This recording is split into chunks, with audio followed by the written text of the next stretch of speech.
আমরা পুরানো পোল পার হয়ে নতুন পোলে এসে পথ পার করে আমরা মোটামুটি একটা গন্তব্যস্থলে এসে পৌঁছেছি। দেখতে পাচ্ছ গঙ্গার ওই পারে যাবো আমরা এখন।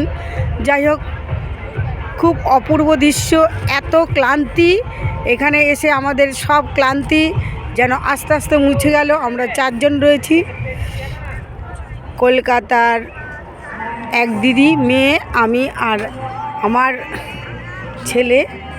আর দেখতেই পাচ্ছ এ ভাইটা আমাদের বহু রকমভাবে সাহায্য করেছে। যাই হোক, বিশ্বাস করো বন্ধুরা, এত ক্লান্তি কালকে থেকে, একদম ট্রেনের জার্নি, এই জায়গাটা এসে মনে হচ্ছে পরমেশ্বর শিবের দয়ায় আমাদের অনেক ক্লান্তি দূর হয়ে গেল এই প্রয়াগ সঙ্গমে এসে। যাই হোক, বহু ক্লান্তি দূর করে আমরা একটা জায়গায় চলে এসেছি।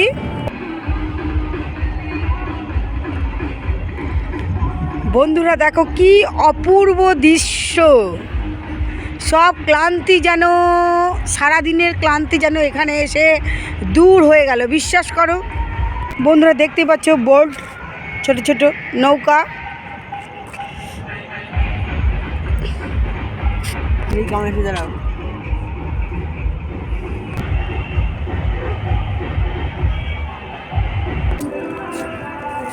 বন্ধুরা সব ক্লান্তি যেন দূর হয়ে গেল। বন্ধুরা